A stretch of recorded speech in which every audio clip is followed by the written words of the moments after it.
1 ndi miaka 26 mpaka 28 komanso Marko chapter number 5 kuyambira ndime yake yoyambirira mpaka ndime number 20. Nditsamba buku la Genesis chapter number 1.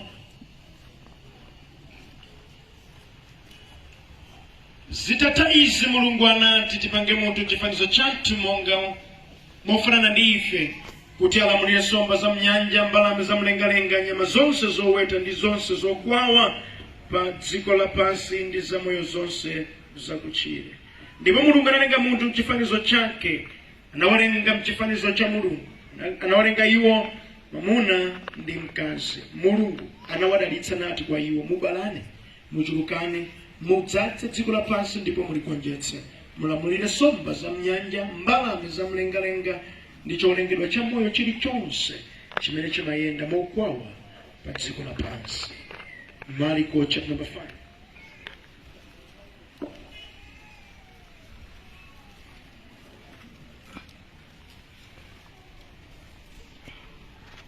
Yesu achiritsa ogwidwa ndi ziwanda. Ndipo anawoloka nyanja napita ku dera la Gerasa. Yesu atatuluka m'bwato, munthu amene anali ndi mzimu woyipa anachoka kumanda ndi kukumana naye. Munthuyu amakhala kumanda ndipo panalibe amene anatha kumumanganso ngakhale ndi unyolo, pakuti nthawi zambiri akamumanga manja ndi miyendo amadula maunyolo ndi kudula zitsulo zimene zinali mapazi ake. Panalibe amene anali ndi mphamvu yoti ndi kumugonjetsa. Usana ndi usiku amakakhala kumanda ndi kumapiri, akulira ndi kumadzichekacheka ndi miyala. Ataona Yesu ali patali, anathamanga nagwa pa mawondo ake pamaso pake. Iye anafuwula kwambiri nati, mukufuna muchite nane chiyani, Yesu mwana wa Mulungu wamwamba? Lumbirirani kwa Mulungu kuti simundizunza. Pakuti Yesu anati kwa iye, tuluka mwa munthuyu, iwe mzimu woyipa. Ndipo Yesu anafunsa iye, dzina lako ndani? Iye anamuyankha kuti, dzina langa ndine Legiyo, pakuti tilipo ambiri. Ndipo anampempha Yesu mobwerezabwereza kuti asautsike mderalo. Gulu lalikulu la nkhumba limadya mbali mwa phiri limene linali pafupi. Ziwandazo zinampempha Yesu kuti, mutitumizeni pakati pa nkhumbazo ndipo mutilole tilowe mwa izo. Iye anazipatsa chilolezo, ndipo mizimu yoyipayo inatuluka ndi kulowa mu nkhumbazo. Gulu la nkhumba zokwana pafupifupi 2,000 zinathamanga kutsetsereka ku nyanja ndipo zinamira. Omwe amaweta nkhumbazo anathawa ndi kuwauza anthu za izi mu mzinda ndi kumadera akumudzi, ndipo anthu anapita kukaona zomwe zinachitika. Atafika kwa Yesu anaona munthu amene anagwidwa ndi ziwanda zambiri uja atakhala pansi pomwepo atavala ndipo anali wabwinobwino. Iwo anachita mantha. Amene anaona zimenezi anauza anthu zomwe zinachitika kwa munthu wogwidwa ndi ziwandayo, ndipo anauzanso za nkhumbazo. Ndipo anthu anayamba kumupempha Yesu kuti achoke mderalo. Yesu akulowa m'bwato, munthu amene anagwidwa ndi ziwanda uja anampempha kuti apite nawo. Yesu sanamulole, koma anati, pita kwanu ku banja lako ndipo ukawauze zimene Ambuye wakuchitira ndi chifundo chimene wakuchitira. Lomaliza verse 20. Pomwepo munthuyo anapita nayamba kuuza anthu aku Dekapoli zinthu zimene Yesu anamuchitira, ndipo anthu onse anadabwa. Mulungu wabwino ndi wamkulu, amene amadziwa kudalitsa, adalitse kuwerengedwa kwa mawu ake. Ndipo odala ndi munthu amene amataka pa mawu a Mulungu amawasunga ndi kuwachita. Amen. Okondedwa, ndili ndi chimwemwe kuti mwabwera, ndipo mtima wanga ukukondwera kuti mukumva izi. Popeza munthu akufunika atamakhala monga mmene Mulungu anamulengera. Amen. Tiye okondedwa tipemphere. Zikomo Atate kuti awa ndi amene munawayerekeza ndi kutsimikizika mtima kuti akhoza kumva izi nathandizika. Pembedzero langa Ambuye, tsekulani mitima yawo kuti akhoza kulandira chimenechi. nakhala choyambitsanso moyo watsopano, popeza lilipo ganizo lanu limene mukufunika awawa akamayendamo. Ambuye dziwani kumwambako sakuyenda monga mmene Mulungu mmafunira, kalipo kena kamene kufuna kuti amasula lero. Akhala akumva za uthenga wabwino, kwawo kumangokhala kujambula, kwawo kumangokhala kugawira wena, kwawo kumangokhala kuchunga ndi kuyamikira, koma palibe chimodzi chimene amachitapo. Ambuye ndipati ndinene pamwambako kuti amayi ena amene akusautsika ndi nkhani ya banja ndi awa akufunika thandizo lanu. Ambuye achimwene wena amene akufunika thandizo nditunga amasule ndi awa. Ngati mukhala chete kubamba, dziwani palibe wina adzathandiza pa chimenechi, chifukwa tsikana Mzimu Woyera natichitira ife chifundo. Aja amanyengati wana ena ndazoikawa kuoneka ulemu, koma iwowa amanyengati wana kwambiri. Athandizeni Mulungu mu dzina la Yesu, amen. Okondedwa, tawerenga mawu a Mulungu kuchokera mabuku awiri. Buku loyamba ndi Genesis chapter number 1 kuyambira ndi vesi 26 pa 28, imene Mulungu akufotokoza ndondomeko ndi cholinga chake chimene adamulengera munthu. Akunena tipange munthu mchifanizo chathu monga mwachikhalidwe chathu. Nanenanso munthu amene yakhale ndi udindo wokulamula kena kalikonse kamene alinga kale ku dziko. Munthu amene adziyenda m'madalitso osati m'matemberero. Kufuna kwa nani kuti Mulungu. Ndiye mutafuna kuti izamafuna Mulunguzi pa inu zichitika tafusa. Izamafuna Mulunguzi pa inu zichitika. Chifukwa okondedwa ndi ndinene kukanakhala kuti Mulungu potilenga amalili zisuzika monga tuchitikirapo, ine malilene sakadalilenga. Sililani ganizo la Yehova kuti tizibanana mabanja mai. Munthu achati enatu adalowera kale khopezi zidapindikapindika ngasitikusiza kutaka mpaka zibakera za mbanja. Adakati banja ndikumenyana, Mulungu sanakavomereza zitheke. Pena pakupatanani kodi padala kuika. Okondedwa, mudziko muno adakaliti dzingokhala nga chiweto kumazunzika, sikidali chigazo cha Mulungu. Mulungu ngochikondi kwambiri, ndipo Bible limanena kuti Mulungu ndiye chani kodi chikondi. Amen. Ndiye kuyafusa ni kuti chikondi cha Mulungu muchiona. Hallelujah. Tamvetsa buku la Marko limetawerenga ndiye chitsimikizo ndi chionetsero cha zimene zidavuta.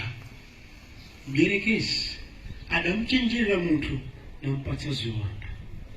Moti khalidwe lina likulionali silakuwa Mulungu, kumana chani kodi ziwanda.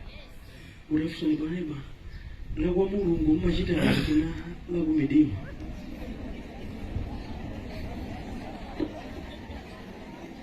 Hallelujah.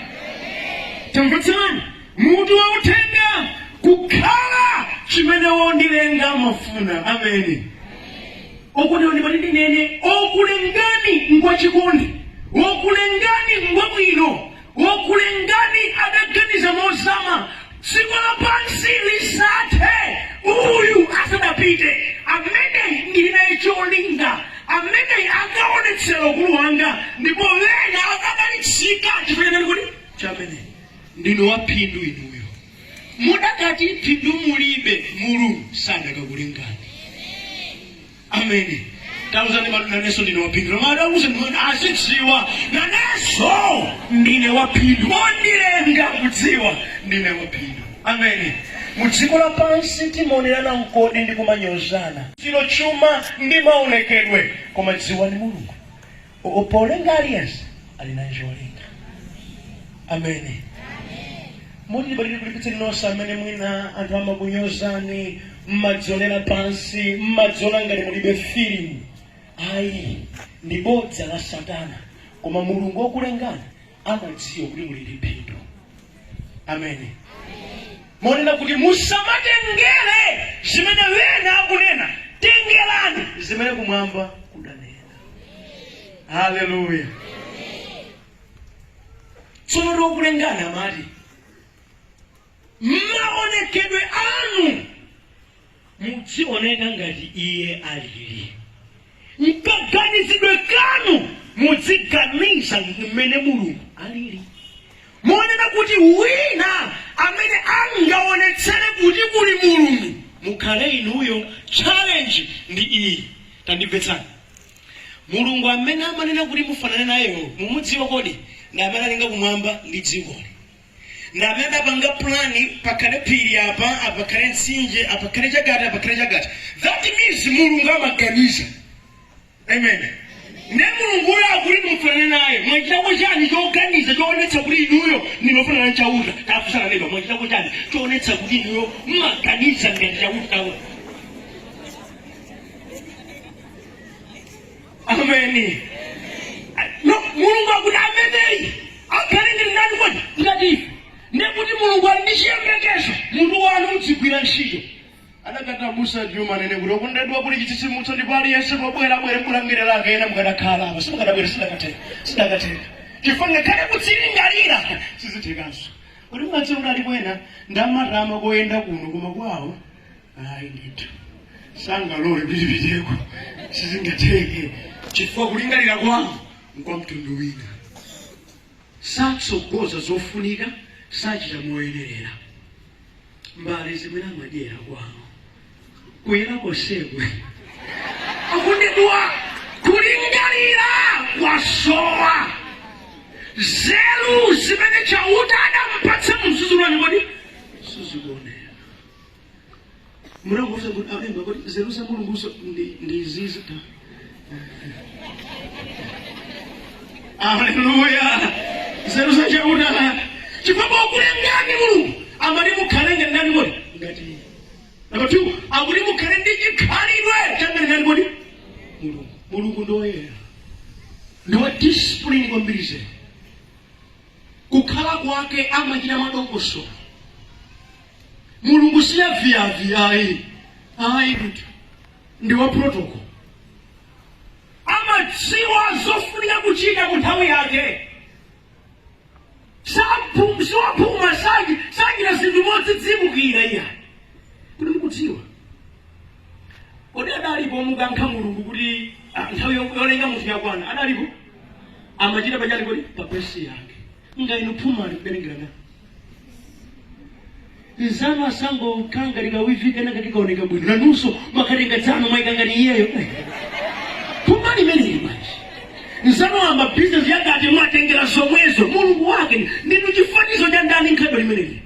Mukudziwa ndimati nene kuyendera na makomo kwa bwino ambuye adzilemekezeka, koma ndimati nenenso kuyendera na makomo kwa chipinjo kwa zibambo ambiri. Osagula tebu ngela kwa uchene chomanje. Asimambo ena abaka asimambo ena arudi mashasha kuno kuma kwao kwa kaza usapupa pang'ono. Andisapira boga yene chifama dziwa maya amene ali naye alibe chiganizo amango nene zanani kodi sayo. Mulungu polenga dziwa adalengera kwa ndani? Adalengera kwa ndani?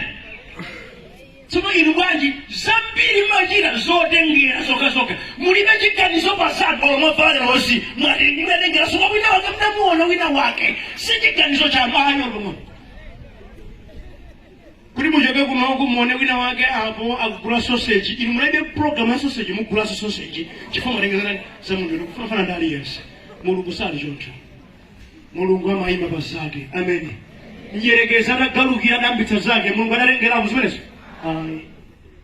Tsono inuyo bwanji kuganganika kuima pasa koma mulindo fana nda zona kandukena akuti munthu amene akhale wolamulira zimene ine ndidalenga kale munthuyi akhale ndongosolo imene ndikambe dzikoli limadikira munthu aganize kuti lioneke bwino. Ndimati ndinene kutakhala panopa adakati munthu sadaganize bwezi zilipo zonezi. Moti kena kali konse muna mutsiko kakuyembeza mnganani kodi aganize. Tsono tuwena kuganiza kugwere ku nthawi alibe. Nthawi nthawi alibe. Mpira ngofunika komanso kuganiza nkofunikanso. Ku saluni kwabwino munthu aliwonso zigwireso ntchito. Kushawa kwabwino komanso kuganiza kuti kofunika. Kuti zinthu zioneka mu dziko zinafunika muganize. Chifukwa Mulungu adakulengani kutero. Ndimati ndinene kachikupetekani dziwani m'malemba anena kuti wolemera adzalamulira osauka. Nkana osauka yoro akhala opemphera amalamulirabe ulamulirwabe.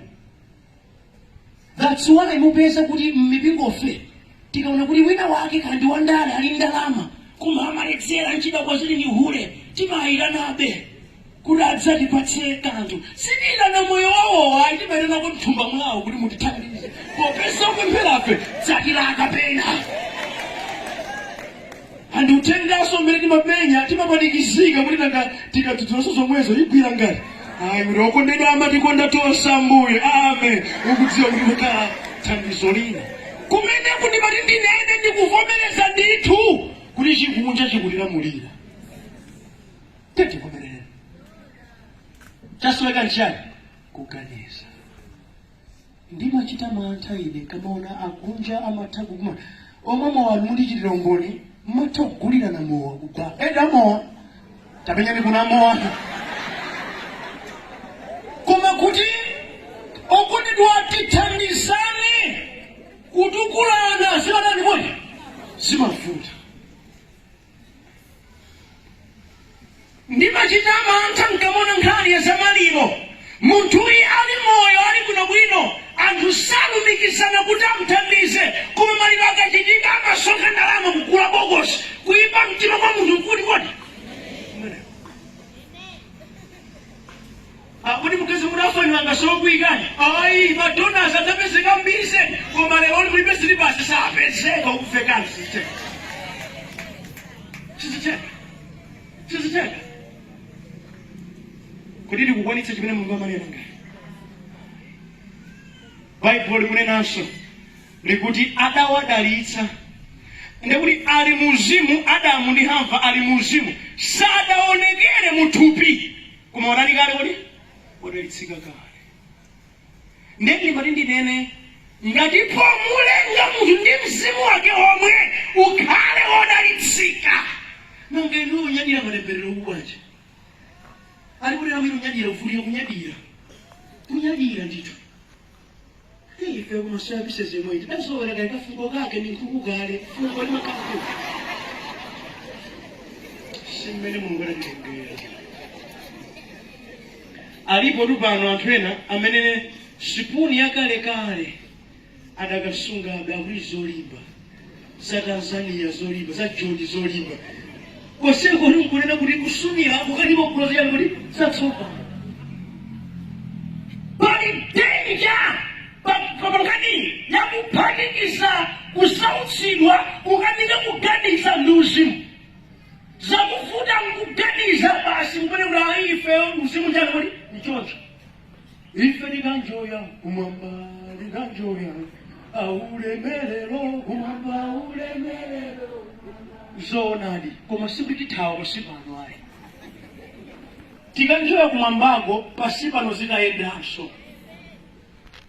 Ndilibe chuma ine chopereka kwa Mulungu wanga ndipereka ine ga moyo wanga. Ndilibe chuma ine chopereka kwa Mulungu wanga ndipereka ine moyo wanga.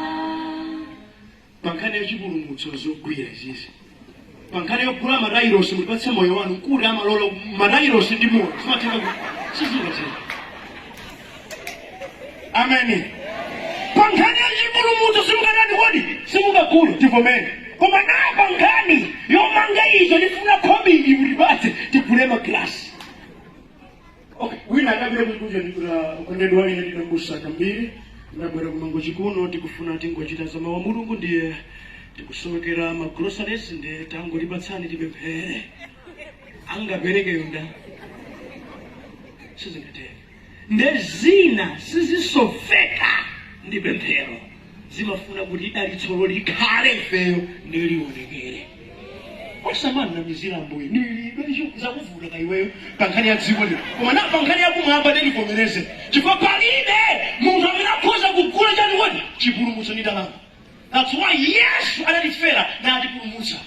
Palibe kena kalikonse mdziko kangathe kugula chipulumutso cha munthu zoonadi koma sapato imagula mmakobidi suli sitigula mvumbulutso timagula ndi ndalama. Magalimoto ali ugogowo sadagule na anointing water yachati adagula ndi ndalama. Adaganiza ndi kuchita zimenezo. Amen. Ndosa leo kundedwa andele mu 60 days fasting ndikufuna mdzokzo ndene kuti ndipeze suti uyipeza bwanji. Amen. Ife ndifiona lisika kuyambira pachiyambi. Amen. Ukondedwa zina zimene tikudutsamo sitidafunika likhale muzikoti. Palipo padalakwika. Kamundimvetseka. Chifukwa chonena kuti anthu ambiri akula movutika. Ndimati ndinene pano ambiri ife timakonda kugawana mavuto osati zabwino zimene Mulungu wanena. Nthawi zambiri Mulungu akakamba kanthu nachita kanthu mwa munthu kuti munthu agawire mnzake zimamveka ngati matama. Chifukwa chani? Makutu ati adapanga training kuti adzilandire zobwerezana ndi kuti za munthu. Ngati munamize ngati kuti naye bwinobwino mmavutomo koma iye tiri kumuseka. Azene ine yamunanga matizunza mine kuti achipepa mbali wakati imanani upemphero timanani tikapita kumbali ari achitibulani koma dziwani ana a Mulungu ndinafunikanso tizigawana zabwino zimene Mulungu anati kuti mutauza kuti kumandifunira kuzabwino auza kuti kumandifunira kuzabwino kumandifunira kuzabwino. Amen. Hallelujah. Ndimati ndikupempheni mukamva mbiri yokoma ya mzanu musamayipidwe. Ndizoyenera zana ndani kuti amulu. Chifukwa ndife odalitsika kuyambira pachiyambi. Mukudziwa chikuchitika kungoti dalitso la Mulungu payena sikulani kuti silikuoneka. Chinachitika nchiyani kuti dalitso la Yehova lisaoneke pa wanthu? Malachi chapter number 5 verse 1 mpaka 20. Ziwanda zinadula midi. Funso langa ndi kodi wokwira ndi ziwanda kugeresa adamlenga ndani? Koma kokhala kwake amakhala kuti kumanda. Amayenda osavala, amadzite matema kumangolira, amakhala ndi mphamvu zodula maunyolo. Iyeyi amamenya wanthu ndipo anthu amachita naye mantha. Funso langa kodi chimenechi ndi chimene Mulungu adamulengera kudzachita ku dziko? Mulungu afusaneba funso la ulemu neba mukukhala monga mmene Ambuye adakulengera. Mori nkulenga kwa Mulungu amari mudzachita izizi. Ndafusani mutapanikizani sanga kumenyeni ndi mchani chimdafusani. Kodi mori Mulungu yobolenga amari muzidzalere. Mori kumambako bize tipange munthu chifanizo chathu kuti munthu uyo azisunafonya. Asimani ndakufusani. Adapezeka bambo akuti amayi ineyo njala yandipweteka kwambiri. Ndemusonkhe moto kuti ndizidya utsiku. Ndekumadya limuti mukozili mutu wake. Wajana mene afodiano mundimva kuti ndinoja. Chifukwa zimene zimachitika. Mukudziwa zina zimachitika kudziko kuno zochititsa manyazi. Mkaka wabwinobwino first choice nazibale yake wabwino zedi samwako ayi onenepetsa akamwaga chaso nthuzi zagaga palisewapo moni kulenga chauna moni kuzema nthuzi zagaga kulenga chauta amani mudzachita ngati aka mali ndikuseni pankhani ya banja Mulungu akuti mamuna mmodzi mkazi kusiyana ndi agalu amene amachita chisika. Mkazi mmodzi amuna sate 2 ni anthu leloli ate amalengera chikero cha galasi ya umunthu kumadikirana ali kwahule basi chira laini ndithu mabwerako ali ati wone ndikhala bwanji kafesa kodi zimenezi ndi zimene kumwambada kulengerani inu simulimba bwanji bwanji mwapita kubanja uko mabwerako mwapita uko mabwerako ndi uyankhula pano mabwerakonso wana uyu abambo wake uyuso abambo wake uyuso abambo wake abwere yuso tena ndi kulimi ndi abambo wake chikuchitika moni Yehova amati mudzakhale mtengatenga ndi mtokoma mango mwibitsa ngwabwinobwino koma kuti inu pena padala bwino. Amen. Chinavuta nchiyani ndi ziwanda ukodedwa ziwanda ndizozuza. Number 1, ziwanda zimapha zeru za munthu amachita ndipopalaya popanda zeru. Amen. Ziwanda zimapha zeru. That's why kuganiza saganiza munthu amene popeza zeru zaphedwa amapita kumalo kumene sakapindula.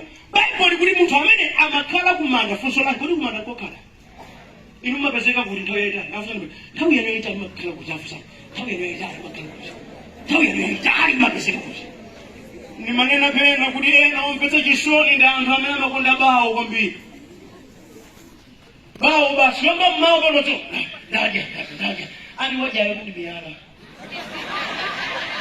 yomba mmawo panoto kuti mazungu basa ngomna ine ndi machine ife ndakulaku uja 40 uja 20 uja nene sandifuna sone nkatambwe abwera ku nyumba nchani inopindulako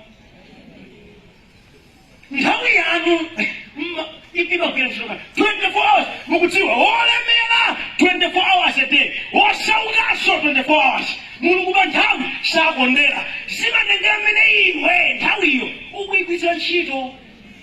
Asisi kuenda katolo sibali bwino azako mangoti momuno mimba zungula chifukwa cha ngomu sasio saka chikeso mkozo mwamba abwira muri wani madama ine ndinoyera sikutse mandazi kuyera maja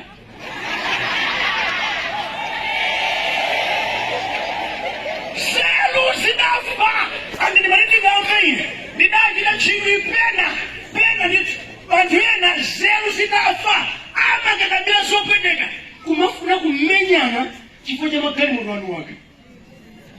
Kushuwa nitu imene ndi automatic iwe ndi manyo ndi automatic iwe nikoza kuomba ndoti imene ndi automatic kani mwono yanu wake si yake haide kukanga akafuna kumenyana kani mwono yanu wake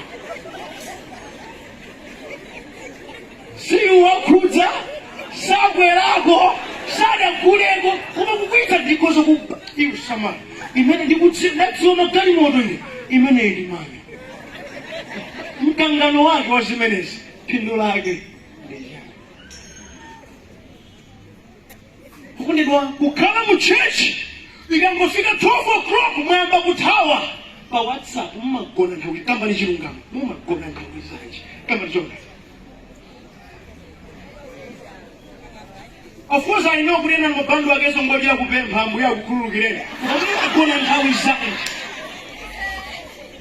mupeza kuti nthawi yaitali zochita zonse kenako basi chala muloza nani kuti mulungu ziwanda ndi ziwanda zakusautsani kwambiri mukadazindikira zikalekale mwezikuli patali zidakupatsanso ni kukula mtima nthawi zambiri anthu amene amakhala kuti ali ndi vuto kuti uwathandizenso si mwana wakewa ulibe kalikonse kumuoderera unali nazo.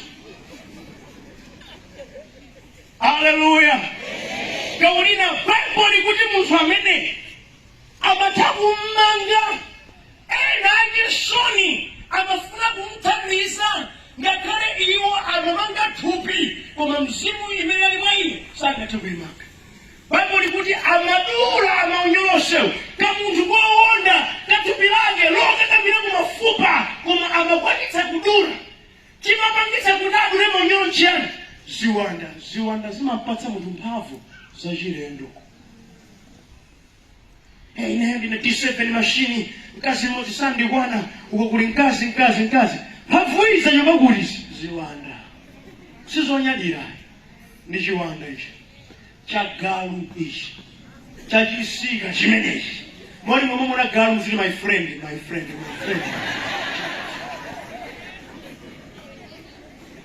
ziwanda zimampatsa munthu mphamvu zachilendo kamunthu kakang'onong'ono makani akewo zikutenga bwanji makani amene hayi ziwanda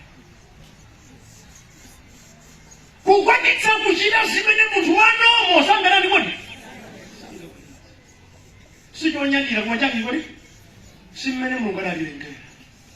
Baibulo likuti munthu ameneyi ena adafuna kuti amchitire chifundo chomuthandiza mwathupi. Ndimati ndinene nkhani za ziwanda kuthandiza monga mwathupiri sikugwira chifukwa ziwanda zimakhalira kodi kati alipo azimayi wena apa azibambo wena apa ananu ndovuta kwambiri zedi ndinu munthu wankhalamo mumakwanitsa kumenya mwanayo amuti ammenya adasina njani chiwanda sichimatheka ndi kumenya.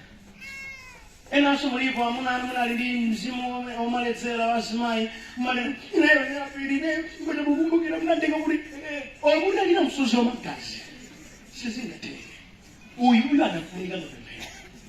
Enanso kuserezeka amaganiza ngati banja akhoza kumanga ndi mankhwala ukampangaza ukuta munthu.